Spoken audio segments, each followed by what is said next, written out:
നമ്മൾ ചില സമയത്ത് മനസ്സിലൊന്ന് കരുതി ഒരു കാര്യം ചെയ്യും. ഇത് മനസ്സിലാക്കാതെ മറ്റൊരാൾ മറ്റൊരു കാര്യം ചെയ്യും. അപ്പോൾ ഇത് രണ്ട് കാര്യങ്ങൾ തമ്മിൽ പരസ്പര ബന്ധമുണ്ടെങ്കിൽ അത് മൊത്തം കുളമാകും. കാരണം പലപ്പോഴും നമ്മുടെ മനസ്സിലുള്ളിൽ എന്താണ് എന്ന് നമ്മൾ പലപ്പോഴും വ്യക്തമായിട്ട് മറ്റുള്ളവർക്ക് പറഞ്ഞു കൊടുക്കില്ല. അതിനൊരു ഉദാഹരണം എന്ന് പറയുന്നത്, ഇന്നലെ എനിക്ക് പറ്റിയൊരു അബദ്ധം എന്ന് പറയാൻ പറ്റുമായിരിക്കാം ഒരുപക്ഷെ. കാരണം എനിക്ക് ഇവിടെ വീട്ടിൽ 3 കുട്ടികൾ വരുന്നുണ്ട്.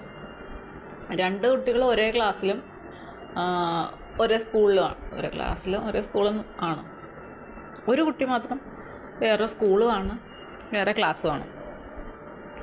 അപ്പം 3 പേർക്കൂടുള്ള ഒരു ടൈം, 2 കുട്ടികൾക്ക് ഉച്ചവരെ ഉള്ള ക്ലാസ്, മറ്റേ ആൾക്ക് വൈകുന്നേരം വരെ ഉണ്ട്. ഇന്നലെ എനിക്ക് ട്യൂഷൻ സെൻറ്ററിൽ പോകാൻ വേണ്ടായിരുന്നു.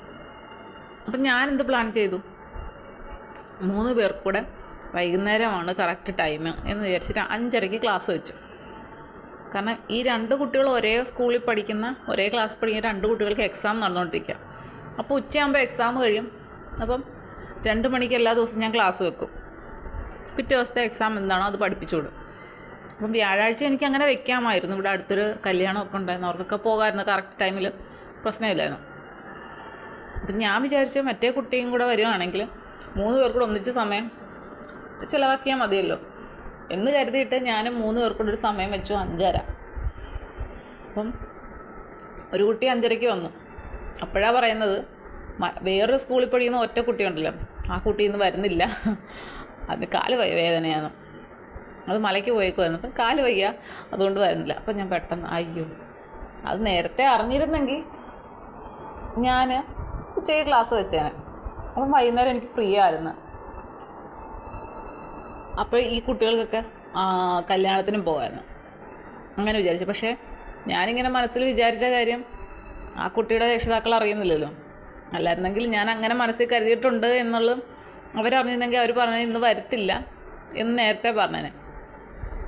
അതായാലും അങ്ങനെ ഒരു അബദ്ധം എൻ്റെ മനസ്സിൽ അങ്ങനെ തോന്നി. ഞാനത് മുഴുവനായിട്ട് അവരോട് പറഞ്ഞില്ല. ഞാൻ ചോദിച്ചു, നാളെ ക്ലാസ്സിന് വരുമോ എന്ന് ചോദിച്ചപ്പോൾ ക്ലാസ്സിന് വരും എന്ന് പറഞ്ഞു. അപ്പോൾ സ്വാഭാവികമായിട്ടും ഞാൻ അതിനനുസരിച്ച് ടൈം മാറ്റി ഇത്. അതിനുശേഷം സംഭവിച്ചത്, ഒരു കുട്ടി 5:30 വന്നു, ഒരു കുട്ടി വന്നപ്പം 6:45 കഴിഞ്ഞു. എടുക്കാതെ പറ്റത്തില്ലല്ലോ.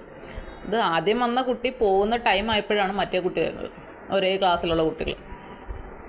പിന്നെ അതിനെ ഞാൻ 7:30 വരെ എത്തുള്ളൂ. കാരണം മാനസിക ഫുഡൊക്കെ കൊടുക്കണം, എനിക്ക് കഴിക്കണം. നമ്മൾ നേരത്തെ കഴിച്ച് ശീലിച്ച് കഴിഞ്ഞാൽ ഞാനൊരു 8 മണിക്ക് മുമ്പെങ്കിലും എങ്ങനെയെങ്കിലുമൊക്കെ ഫുഡ് 8 മണിക്ക് മുമ്പ് കഴിക്കും. അത് ഞങ്ങൾക്ക് 2 പേരും അങ്ങനെയാണ്. അപ്പം അങ്ങനെ ഇന്നലത്തെ ദിവസം ആകെ കുഴഞ്ഞു പോയി. അപ്പം ഞാനിങ്ങനെ ചിന്തിക്കാൻ, നമ്മൾ പലപ്പോഴും ഇങ്ങനെ ജീവിതത്തിൽ സംഭവിക്കാറുണ്ട്. നമ്മളൊന്ന് മറ്റൊരാളോടും കൂടെ ചോദിക്കേണ്ട കാര്യങ്ങൾ പലരും, ഇപ്പം ഭാര്യയോടും കൂടി ചോദിക്കേണ്ട കാര്യം, അല്ലെങ്കിൽ ഭർത്താവിനോടും കൂടി ആലോചിച്ച് ചെയ്യേണ്ട കാര്യങ്ങൾ ഒറ്റയ്ക്ക് തീരുമാനിക്കും.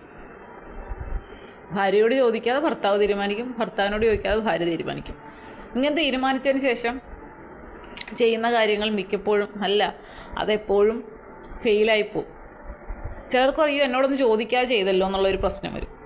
ചിലപ്പോഴെന്താണ്, ഇതറിയാതെ ഭർത്താവിൻ്റേതായിട്ടുള്ള തീരുമാനം എടുത്തിട്ടുണ്ടാകും, അല്ലെങ്കിൽ ഭാര്യയുടേതായിട്ടുള്ളൊരു തീരുമാനം എടുത്തിട്ടുണ്ടായിരിക്കും.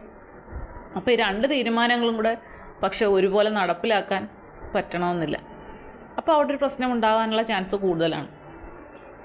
ഇതുകൊണ്ടാണ് പറയുന്നത്, നമ്മുടെ മനസ്സിൽ എന്താണോ ഉദ്ദേശിച്ച് വെച്ച് കഴിഞ്ഞാൽ അതും പൂർണ്ണമായിട്ടും തുറന്ന് പറഞ്ഞ് മറ്റൊരാളിനെ മനസ്സിലാക്കേണ്ടത് നമ്മുടെ ഉത്തരവാദിത്തമാണെന്ന് പറയുന്നത്. കുടുംബജീവിതത്തിൽ അത് വളരെ പ്രാധാന്യമുള്ളൊരു കാര്യമാണ്. കാരണം കുടുംബം എന്ന് പറയുമ്പോൾ അച്ഛൻ, അമ്മ, കുട്ടികൾ എന്നുള്ളതാണ് ആ ഒരു കുടുംബം എന്ന് പറയുന്നത്. അതിനപ്പുറത്ത് ഭാര്യയുടെയോ ഭർത്താവിൻ്റെയോ അച്ഛനും അമ്മയൊക്കെ വന്നാലും അത് കുടുംബത്തിൻ്റെ ഒരു ഭാഗം മാത്രമാണ്. അപ്പം ഭാര്യയും ഭർത്താവും തമ്മിൽ തീരുമാനിക്കേണ്ട കാര്യങ്ങൾ, സംസാരിക്കേണ്ട കാര്യങ്ങൾ പൂർണ്ണമായിട്ട് സംസാരിക്കുക തന്നെ വേണം. ഇല്ലെങ്കിൽ അത് പലപ്പോഴും പ്രശ്നങ്ങളിലേക്ക് പോകും. ചിലർക്ക് പിന്നെ ഈഗോ എന്നൊക്കെ ഉള്ള രീതിയിലൊക്കെ ചിന്തിക്കുന്നവരാണെങ്കിൽ അത് വലിയ വലിയ പ്രശ്നങ്ങളിലേക്ക്, വഴക്കുകൾ ഇങ്ങനെ നീണ്ടു പോകും. അപ്പം അത് മൊത്തത്തിൽ കുടുംബജീവിതത്തിൽ പ്രശ്നമായി മാറും.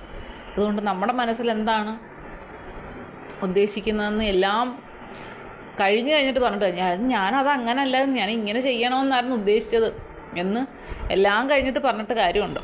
അതുകൊണ്ട് പറയേണ്ട കാര്യങ്ങൾ യഥാസമയത്ത് കൃത്യമായിട്ട് വ്യക്തമായിട്ട് പറഞ്ഞ് മനസ്സിലാക്കേണ്ടത് നമ്മൾ തീരുമാനമെടുക്കുന്ന ഓരോ വ്യക്തിയുടെയും ഉത്തരവാദിത്തങ്ങൾ മാത്രമാണ്.